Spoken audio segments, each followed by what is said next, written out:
Grand spécialiste des Windsor, de Charles III d'Angleterre et toute la famille royale. Jean Descartes est mon invité. C'est une visite véritablement historique que cette visite d'État de Charles III en France. J'allais presque dire, Jean Descartes, enfin, après l'annulation au mois de mars à cause des manifestations pour les retraites, il arrive et c'est important cette visite. Oui, c'est très important et je pense que le roi était très déçu de ne pas pouvoir venir en France qu'il connaît bien, comme Camilla, qui a vécu à Paris aussi, mais le climat ne le permettait pas parce qu'on était dans un climat d'émeute épouvantable.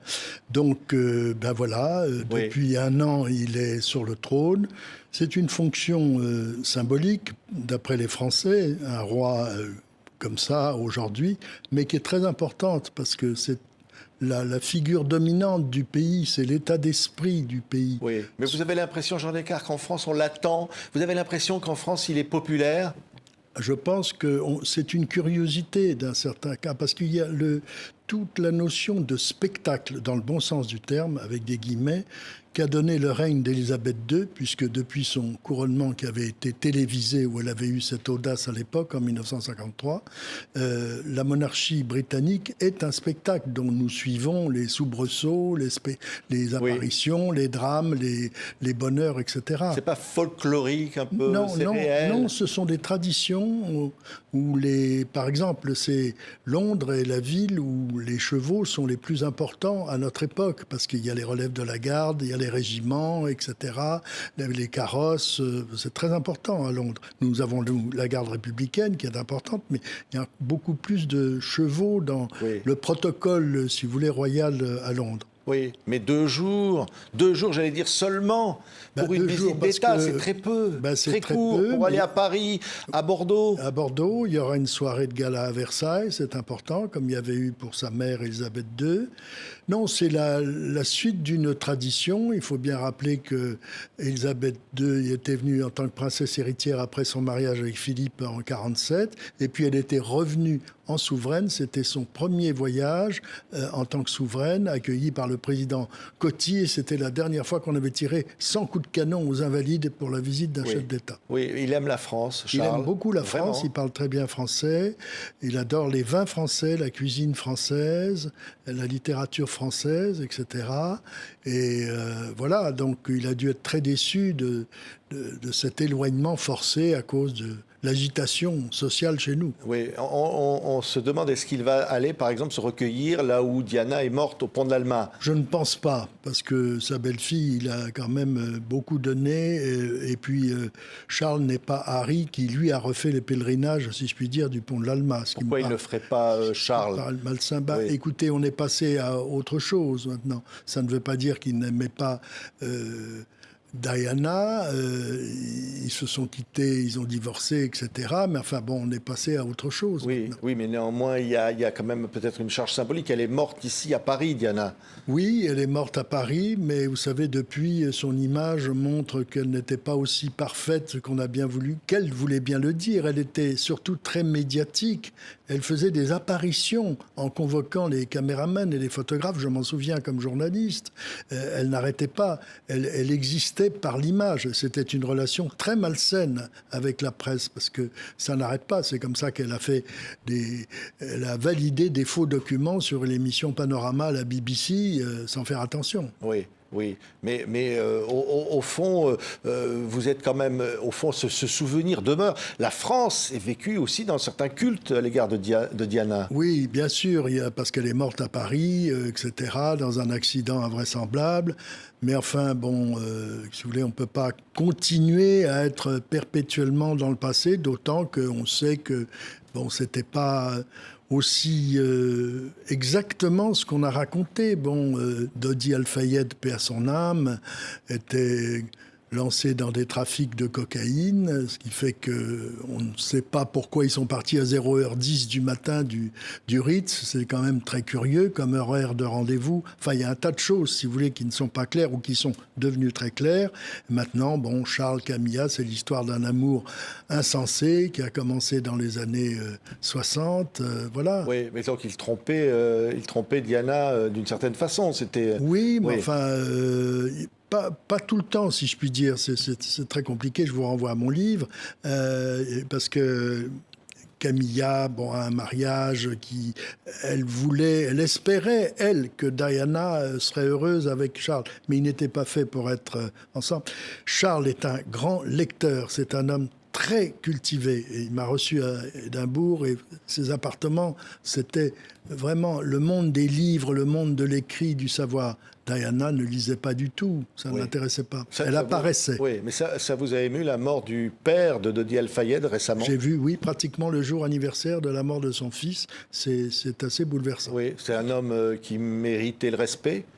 Écoutez, je ne sais pas. Je constate qu'il a essayé pendant des années d'avoir la nationalité britannique. Il était propriétaire à ce moment-là du célèbre magasin Harrods à Londres et ça lui a été toujours refusé. Alors, question que je pose, est-ce que parce que son fils était lié à des trafiquants de drogue, ceci aurait une influence négative sur cette situation? Je ne sais pas, je pose la question. Lui n'était pour rien, le père? Non, mais le fils était lancé dans un trafic de drogue qui était notoire et particulièrement maladroit. Oui, mais quand vous dites notoire. Vous dites connu de Diana? Vite connu, oui. Et puis accepté par Diana? Je ne sais pas si elle en a profité, ça je ne peux pas me permettre de le dire, mais enfin, elle vivait. J'ai un témoignage très précis d'un homme qui vit toujours, qui a une entreprise de VTC, que nous utilisons, ma femme et moi, lorsque nous avons des soirées très chic, et qui m'avait dit, vous savez, M. Descartes, j'ai dit à mes chauffeurs, c'est juste avant l'accident, de ne plus transporter Dodi Al-Fayed et Diana parce qu'ils sont dans le trafic de cocaïne. Voilà quelque chose 15 jours avant. Oui. Et Charles III, aujourd'hui, Charles était au courant de ça? Alors, était-il au courant de tout? Je ne sais pas. Bon, ils avaient divorcé, donc ils étaient depuis longtemps séparés. Est-ce qu'il savait tout? Je ne sais pas. Est-ce que, il était en train de s'occuper de ses fils comme il pouvait, reconstruire sa vie à lui aussi? Parce que à ce moment-là, à cette époque, il était coupable, entre guillemets, de tout. Oui, Charles III, son règne, un an, a été un peu, on va le dire, entaché aussi par l'affaire Harry et Meghan, le livre. C'est surtout, si vous voulez, le problème, c'est que Harry et Meghan, et surtout Harry, n'arrêtent pas de se plaindre. Il y a un moment où vous ne pouvez pas continuer à jouer ce rôle, et le suppléant, comme il s'appelle lui-même pour l'édition française, est devenu un suppliant, et qui vit aux États-Unis où ça se passe de plus en plus mal. Les contrats avec Netflix et tout ça sont rompus parce que vous ne pouvez pas continuer à vous plaindre en permanence dans un feuilleton monotone. Je crois que ça lasse les gens. Après une réussite éditoriale formidable, vous ne pouvez pas continuer à servir votre malheur, entre guillemets. Oui. On a dit d'ailleurs qu'il pouvait y avoir des problèmes dans le couple entre Harry et Meghan. Il y aurait, des possibilités de... elle est très américaine, entre guillemets, et le fait d'être aux États-Unis est déjà géographiquement symbolique, mais quand ils sont partis au moment du Covid et où le prince Philippe était malade, déjà, ça a été ressenti par les Britanniques comme une désertion. Et je pense qu'il reste quelque chose de négatif. Oui. Pourtant, on voit Harry et Meghan, on les a vus dans un concert, je crois, de Beyoncé il y a quelques semaines, très heureux, très se congratulant. Oui, mais ensuite, ils ont raconté à New York qu'ils étaient poursuivis par des paparazzis, etc., et que la police les protégeait. Tout était faux. C'est qu'il y a beaucoup de choses fausses. Vous dites que c'est faux, y compris l'affichage de leur relation, vous dites, est fausse? Il y a eu beaucoup de choses exagérées ou interprétées d'une façon expansive. Oui. On le sait maintenant. Oui. Mais aujourd'hui, ça reste une épine dans le pied de Charles III d'Angleterre. Je pense que ça ne doit pas être agréable, parce qu'il doit être malheureux, comme tout père qui voit un de ses enfants qui est malheureux, qui est pris dans une sorte de spirale de prétention, de mensonge. Mais je vous dis, la réclamation en permanence, ça finit par être lassant. Oui. Mais au fond, vous avez l'air de dire que Harry est sous l'emprise de Meghan, c'est ça? Pas l'inverse? Non, j'ai cette impression. Mais qu'est-ce qui vous fait penser ça? En voyant son comportement, le comportement de Meghan, comédienne, américaine entre guillemets, qui, il a peut-être trouvé son bonheur, mais on a parlé de rumeurs de divorce, parce qu'ils en ont peut-être assez d'essuyer aussi, si vous voulez, des réactions de gens qui disent « Ah bon, ils n'arrêtent pas de se plaindre, ils ne font que se plaindre. Oui. On est passé à autre chose. Le règne de Charles III est autre chose. » Oui, mais justement, le règne de Charles III, on a l'impression parfois qu'il est malheureux, Charles III. Alors ben, on dit qu'il est malheureux du sort des Anglais et de la crise économique, mais au-delà, peut-être malheureux. Il est malheureux comme tout père de famille est malheureux quand un de ses enfants est malheureux, c'est évident, avec une exposition spectaculaire à ce malheur. Il n'y a pas de pudeur chez Harry. On a bien vu, d'ailleurs, Charles avait supprimé sa résidence londonienne dans le parc de Windsor, puisqu'il s'est, entre guillemets, américanisé. Oui. Élisabeth II, après un règne de 70 ans, s'est éteinte il y a maintenant donc un peu plus d'un an. Oui. Ça a été l'anniversaire. À bas moral, oui. Et là, on peut dire que la page a été tournée d'Élisabeth II, vraiment. Ah ben oui, parce que c'était quelqu'un d'extraordinaire pour la longévité. Elle avait vécu la Deuxième Guerre mondiale, en avait souffert. Je veux dire, quand elle était devenue reine, Staline était toujours à Moscou. Donc elle était un témoin extraordinaire de la Seconde Guerre mondiale et de la guerre froide. Quand elle a découvert, par exemple, que le directeur de ses collections de peinture et de dessin, Anthony Blunt, un expert mondial très réputé, était ancien agent du roi George VI, le père d'Élisabeth, pour récupérer des documents en Allemagne, était devenu un agent de l'Est, de Moscou. Et quand même, elle a vécu les ravages de la guerre froide avec beaucoup de pudeur. Oui. Est-ce qu'on pourrait dire aujourd'hui que Charles III, c'est une sorte de parenthèse en attendant le règne de William? On dit que le roi s'affecte à former William. Oui. Oui, ben William est déjà prêt, si vous voulez. On voit que progressivement, les fonctions, les charges, même honorifiques, tout ça se met en place. Il est prêt à prendre la relève. C'est le principe de la monarchie. Oui, la fascination qu'exercent les Windsor, je montre d'ailleurs votre dernier livre, le voilà, Charles, Camilla et Diana, Amour et tragédie chez les Windsor, publié chez Perrin, qui est un carton en librairie, et puis celui-ci, La saga des Windsor de l'Empire britannique à Élisabeth II, toujours chez Perrin. Le succès de vos livres, Jean Descartes, témoigne de la fascination qu'exerce cette famille royale, et notamment de Charles III.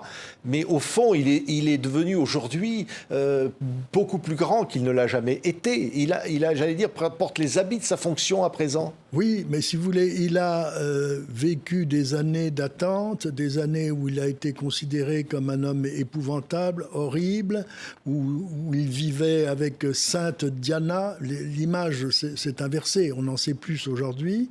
Et il a le bonheur de vivre avec la femme qui était son véritable amour depuis les années 1970, il faut bien le dire. Bon, il y a eu des hauts et des bas, c'est le moins qu'on puisse dire, mais arrêtons de considérer que Diana était parfaite et était une sainte. Non, paix à son âme, mais elle n'était beaucoup moins, si vous voulez, profonde qu'il aurait fallu. Elle ne lisait pas, elle n'aimait pas le théâtre, elle aimait apparaître. Et Charles est un homme qui aime la culture, le spectacle, la musique, la bonne cuisine, etc. Mais alors comment a-t-il pu aimer Diana? Comment a-t-il pu l'épouser? Je ne peux pas vous répondre. Peut-être, elle était ravissante, c'est évident. Et puis à ce moment-là, Camilla était engagée, était mariée. Donc vous dites que parce que Camilla n'était pas disponible, il s'est disponible à ce moment-là. Donc il a pensé, peut-être, et tout le monde a pensé que cette jeune fille, Diana, serait la personne idéale. Tout le monde peut se tromper. À moins d'avoir une vision cynique des choses, il a pu être amoureux de Diana. Ils ont été un couple qui a fait rêver le monde. Oui, mais c'était un couple sur les images. Et on sait que dès le voyage de noces, je ne vais pas vous raconter ce qui se passait dans leur lit, c'est évident, ce serait déplacé. Mais Charles est parti avec des montagnes de livres et Diana ne lisait pas du tout. Donc il y a déjà un... Oui. Boiteuse sur le yacht Britannia. Elle paraissait au milieu de l'équipage. Elle faisait un défilé de mode, ravissante et très séduisante, tandis que Charles lisait. Oui, mais au-delà des fonctions que peut-être elle ne remplissait pas ou du profil qu'elle n'avait pas, il pouvait y avoir un amour sincère entre un homme et une femme. Oui, c'est possible, mais ça, je ne suis pas dans la capacité de pouvoir vous répondre. On sait qu'il a été malheureux de ne pas avoir des échanges intellectuels poussés avec elle, alors que Camilla était et est sa complice à ce point de vue-là. Théâtre, musique, gastronomie, etc. Oui, mais elle a toujours une place dans son cœur pour vous. malgré tout? C'est un souvenir très dur, très, si vous voulez... Camilla savait très bien qui était Diana. Elle a essayé que ça marcherait entre Charles et elle. Ça n'a pas marché. Bon, voilà. Oui, oui. Mais l'image de Charles III, parfois, aussi, c'est d'un homme un peu froid, distant. Non, il est très chaleureux. Aussi, alors, oui. il est très chaleureux. Il a beaucoup d'humour. Et moi, il m'a reçu il y a plus de 40 ans pour le Figaro Magazine. J'avais téléphoné. Il était officiellement célibataire à ce moment-là. Il m'a reçu. Et le photographe et moi, nous avons eu des problèmes techniques épouvantables. Et les ampoules des flashs ne marchent plus. Mon magnétophone à cassette fait des confettis. Et le prince de Galles, qu'il était à ce moment-là, me dit « Monsieur Descartes, est-ce que c'est du matériel français ?» Avec un peu d'humour, je lui dis « Non, monseigneur, c'est japonais. » Et il me dit « Ah, mais comme aurait dit le roi François Ier, tout est perdu, fort l'honneur. » Vous dites pas aujourd'hui, au fond, vous dites c'est une visite quand même historique, cette visite de Charles III et Camilla. Faut c'est pas très bien, oui, parce qu'ils adorent la France et ils ont été très déçus que leur premier voyage officiel ne soit pas en la France en raison de l'agitation que traversait notre pays. Mais c'est vrai, les Français seraient sensibles, je vous repose la question, mais je vous le redis, à ce que Charles III aille se recueillir là où Diana est morte. Il n'a pas eu l'occasion de le faire. Et voilà, pourquoi ne le ferait-il pas ? Je pose la question, je ne sais pas si ce serait très sain et de très bon goût. C'est une question à poser. Pourquoi parce que il est avec son véritable amour, d'après ce que l'on sait. Puis je pense que son programme étant très juste, il a d'autres choses à faire. Et il est déjà assez dérangeant que Harry ait refait le trajet de la mort de sa mère. Pourquoi je ne trouve pas ça très sain. Oui. Non, je ne trouve pas ça très sain. Maintenant... On ne peut pas répondre à ce point de vue-là. Qu'il y pense, c'est évident. Mais enfin, l'épisode du pont de l'Allemagne, on ne peut pas continuer à bâtir un présent ni même un avenir dessus. Oui, Jean Descartes, Charles, Camilla et Diana, on voit la couverture de votre dernier livre. Je disais qu'il fait un carton Amour et tragédie chez les Windsor. Oui, Amour et tragédie. Il y a les deux. Hein. Oui, ça reste consubstantiel à leur histoire. Absolument. L'amour et la tragédie. Oui, il y aura toujours des tragédies. Il y a beaucoup d'amour dans les tragédies, c'est même que souvent leur base. Oui, mais il y aura encore des tragédies, comme le raconte la série The Crown ou d'autres. Oui, alors la série The Crown, c'est bien, mais ça a ses limites. Je prends un exemple. Ce n'est pas une leçon d'histoire rigoureuse. Par exemple, l'année 1992, le fameux Annus Horribilis dont la reine a parlé, où il y a l'incendie du château de Windsor. Et on voit dans The Crown, le duc d'Édimbourg, le prince Philippe, prend la reine dans ses bras et il va à son secours à 3 heures du matin à Windsor, qui est en flammes. Faux, archi faux, il n'était pas là, il était en Amérique du Sud. Alors, il y a énormément de faits racontés qui sont factuellement faux dans The Crown, c'est tout. Oui, pourquoi ? Parce qu'on veut raconter une histoire. Oui, mais si moi je mettais ça dans un livre, ce serait très grave. Oui, mais est-ce que Charles regarde cette série ? Je ne peux pas vous répondre, je pense pas. Vous imaginez que oui, bien sûr. Il l'a peut-être vu, mais enfin, à mon avis, c'est pas très sain de continuer à regarder ce genre de choses. Mais il le regarde, on peut pas imaginer qu'il ne regarde pas. Je ne sais pas. Une série mondiale qui raconte sa propre vie. Oui, mais enfin, il y a eu... Attendez, même Judi Dench et Hélène Mirren et des grandes comédiennes britanniques ont fait un avis public dans la presse pour dire attention, il y a beaucoup de choses fausses dans The Crown, historiquement fausses. Oui. Ce n'est pas moi qui le dis, ce sont ces personnages. Oui. Mais Harry avoue qu'il le regarde. Il l'a regardé, mais pour en faire une rente, vous ne pouvez pas baser l'avenir sur des complaintes permanentes. Oui. Merci Jean Descartes. Charles, Camilla et Diana, Amour et tragédie chez les Windsor, publié chez Perrin, et l'édition formidablement luxueuse de la saga des Windsor, également chez Perrin. On vous retrouvera toujours avec beaucoup de plaisir. Cette visite, vous allez le rencontrer, le roi ? Non ? J'ignore, je ne pense pas. Il vient très peu de temps. Hein. Il est certainement très pris. Et si vous leviez le rencontrer, vous lui diriez quoi ? Que je lui dirais, sire, il y a 44 ans, vous avez eu l'extrême courtoisie de recevoir un journaliste du Figaro Magazine qui avait réussi l'exploit de venir à Buckingham Palace vous voir. Et voilà, c'est moi quelques décennies plus tard. Merci Jean Descartes d'avoir été notre invité. Merci infiniment.